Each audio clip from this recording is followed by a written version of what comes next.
Bonjour à vous tous. Alors, la suite de la dernière vidéo, celle de l'application de quelques fonctions, ou bien carrément la fonction NPV avec Python. Maintenant, on va essayer en fait de voir comment, en s'appuyant en fait sur la formule donnée dans cet exercice-là, comment on arrive en fait à pouvoir calculer ce PV.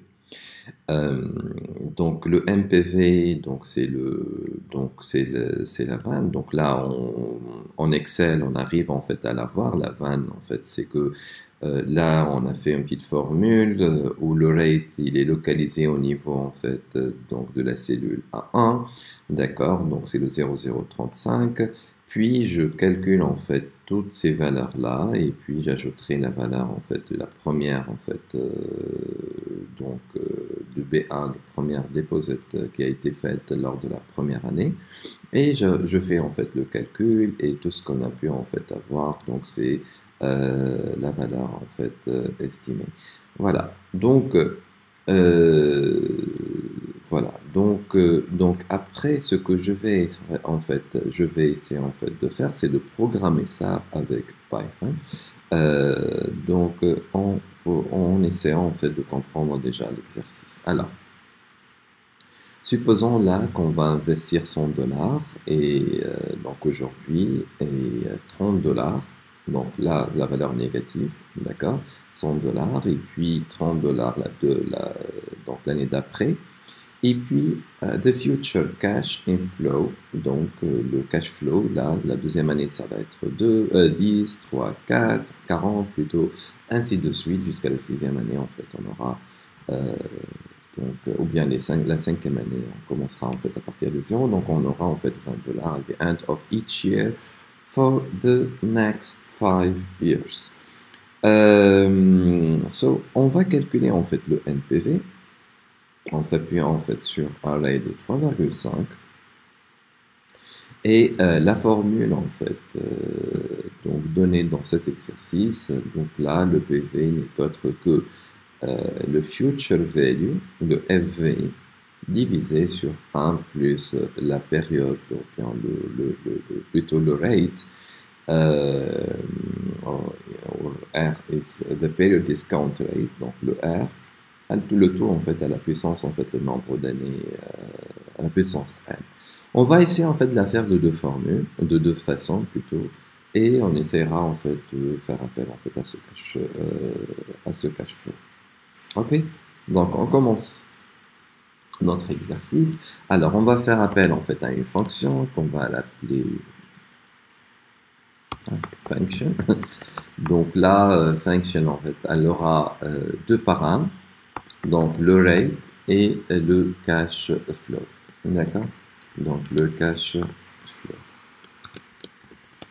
Que je vais en fait le récupérer maintenant. Je vais l'écrire en fait pour pouvoir en fait comprendre de quoi il s'agit. Donc le cash flow. Alors, tac. Le cash flow en fait, donc c'est une liste de valeurs proposée par par l'énoncé. Donc la première valeur, on a dit en fait c'est 100 dollars, la deuxième c'est moins 30, donc 10, 40, 50, 10, 40, 50, 45, 20, donc 10, 40, 50 et 20, voilà, donc moins 100, moins 30, 10, 40, 50, et 45, et puis 20, donc 1, 2, 3, 4, 5, voilà, pour les 5 années. Donc, il y a les 5 valeurs pour les 5 années. Et puis, en fait, on aura les premières, le premier, en fait, dépôt que nous avons donné. Alors, là, c'est pour le cash flow. Et nous avons, en fait, le rate. Donc, c'est un simple R. C'est 30, c'est 3,5%. 3,5%, du coup, c'est 0,035. Voilà. Donc ça, c'est le rate. Ok. Maintenant, en fait, on va revenir en fait à notre fonction et on va essayer en fait de la traiter. Donc, Pour ce faire, donc là, donc nombre d'années, en fait, c'est après tout, en fait, c'est la longueur de la cash flow. Donc, for i in range len, donc de notre cash flow, voilà. Qu'est-ce qu'on va faire donc après, on va faire le cumul. Donc là, on peut faire appel en fait à total, qui va être donc plus égal. Donc à la totale, en fait, ça va être en fait la cash flow de, de i. Donc chaque valeur en fait qui a été en fait introduite sur comme a été énoncé tout simplement. Donc là, c'est la liste en fait des cash flows et sur 1 plus r à la puissance n. Donc comme la dernière fois, en fait, avec la dernière vidéo, on peut faire appel en fait à la bibliothèque math, ou on peut tout simplement, tant que c'est facile à faire, donc je peux ne pas faire appel à des packages déjà existants. Donc le rate, là, c'est qu'on va utiliser, d'accord, et 1 plus le rate à la puissance, on a dit en fait le compteur petit. Voilà. Là, là, en fait, il faut avoir un cumul, c'est total. Donc, ça va être initialisé en fait à 0. On peut même faire appel en fait à 0.0 pour dire que c'est un réel. Voilà. Et puis, en fait, on va faire appel en fait à la fonction. Donc, notre fonction, on l'a appelée function, et elle va faire appel en fait à rate et le cash flow. Voilà. Exactement. Donc là, ce qui nous manque en fait, c'est qu'il faut afficher en fait le résultat pour que ça doit être en fait. Non, on va pas l'afficher comme la dernière vidéo pour chaque itération, mais on va afficher en fait la totalité, c'est-à-dire en fait la valeur totale, comme son nom en fait, print total. Et là, on aura en fait normalement le bon résultat. Voilà, donc c'est 14,15, oui, avec l'arrondi, ça va être 14,16. C'est ce que je pense, c'est ce qu'on a trouvé tout à l'heure avec Excel. Voilà, 14,16, c'est le résultat en fait qu'on a trouvé avec la vanne et on l'a programmé, et elle nous a en fait permis en fait d'avoir en fait le résultat. On peut l'afficher aussi comme le résultat en fait de Excel, c'est-à-dire faire appel en fait, comme on a vu, à format. Ok, et par la suite, ici, on peut faire appel aux accolades et mettre en fait deux points F pour afficher avec l'arrondi de deux chiffres après le virgule, et j'aurai en fait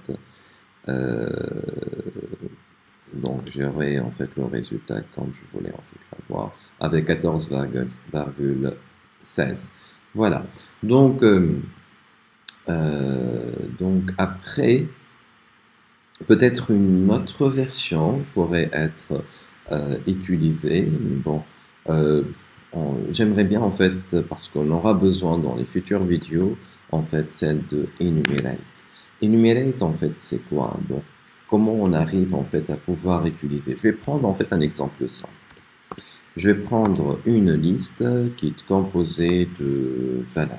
Donc là par exemple, lundi, mardi, et on va essayer en fait de voir en fait toute une série de vidéos, par exemple pour les listes, les dictionnaires et j'en passe. Imaginons que là, nous allons en fait parcourir cette liste de valeurs. Ok?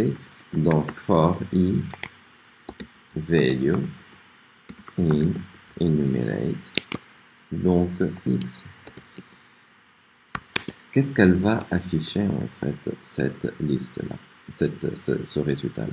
Donc là, i virgule v. Donc là, elle va, pour chaque valeur de la liste, elle va afficher en fait son index. Ok? Je peux en fait faire appel à cash flow et à chaque valeur là, je vais lui afficher en fait, c'est comme si l'année, la première année, la deuxième, j'en passe. D'accord?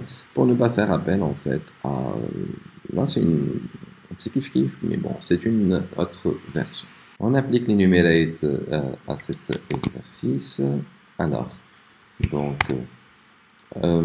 tout simplement, je vais faire appel à une variable cash flow, in enumerate.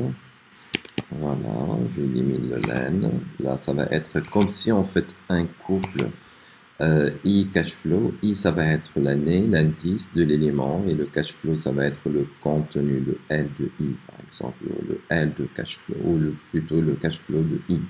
Donc là, ça va être le I égale à 0, là, c'est le I est égal à moins 30, et ainsi de suite. Donc là, autrement dit, on n'a plus besoin de crochet de I. Voilà. Et là, on teste en fait le résultat, si nous avons le bon résultat ou pas. Voilà, exactement.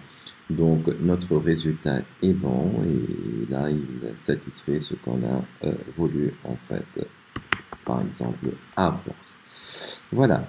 Donc, tout simplement, là, c'est juste un petit aperçu en fait à ce qu'on a ici en fait de voir par rapport à cette liste.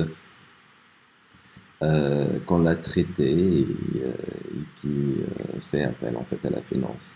Donc on fera au fur et à mesure notre avancement quelques séries, quelques corrections, quelques séries, quelques exercices, quelques problématiques par rapport en fait à des domaines variés au fur et à mesure en fait de notre avancement.